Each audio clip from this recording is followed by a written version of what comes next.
Support ಮಾಡಿದ್ದಾರೆ. ನಾನು ಅವತ್ತಿಂದ ಹೇಳ್ಕೊಂಡು ಬರ್ತಾ ಇದ್ದೀನಿ ರಕ್ಷಿತ್ ಸರ್ಗೆ, ಎಸ್ ಬಿಸ್ಟೋ ಟ್ರಸ್ಟ್ ಆನ್ ಮೀ. ನಾನು ಅದನ್ನ ನಂಬಿಕೆನ ಕಾಯ್ದುಕೊಂಡು ಬರ್ತೀನಿ ಅಂತ ಅವತ್ತಿಂದ ಹೇಳ್ತಾ ಇದ್ದೀನಿ. ಫಿಲಮ್ ಮಾಡಿಬಿಟ್ಟು ತೋರಿಸಿದ್ರೆ ಸಮಾಧಾನ ನನಗೆ.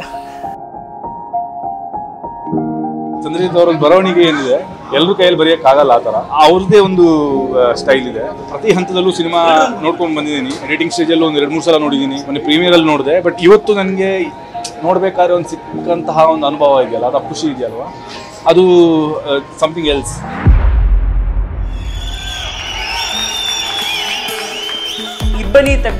ಒಂದು ಖುಷಿ ಕೊಡುವಂತ ಸಿನಿಮಾನ ಇದು. ಈಗ ತುಂಬಾ ಅದ್ಭುತ, ಒಂಥರ ಡ್ರೀಮಿ ಆಗಿರುವಂತಹ ಒಳ್ಳೆ ವಿಜುವಲ್, ಒಂದು ಫೀಲ್ ಗುಡ್ ಮೂವಿ ಅಂತ ಏನ್ ಕರಿತೀವಿ. ಮೆಚೂರ್ಡ್ ಲವ್ ಸ್ಟೋರಿ ಕಡೆಯಿಂದ ಕತ್ಕೊಂಡು ಉರ್ದು ಕಣ್ಣೀರಾಗಿ ಬಂದ್ಬಿಟ್ಟು ಸುಂದರವಾದಂತಹ class love stories.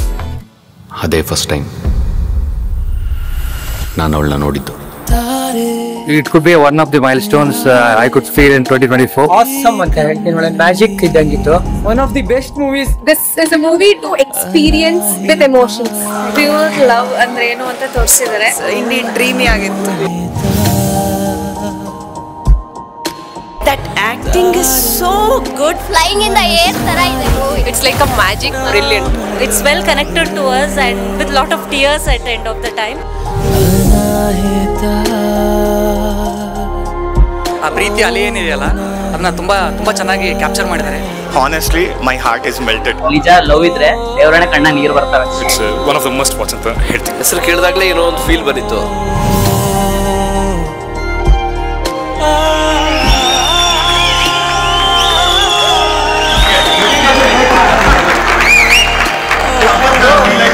Taken it to the next level.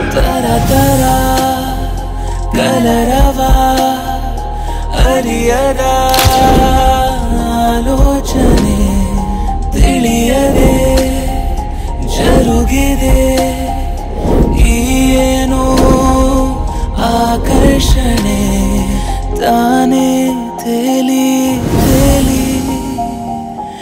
ಎಲ್ಲೋ ಹೋದ.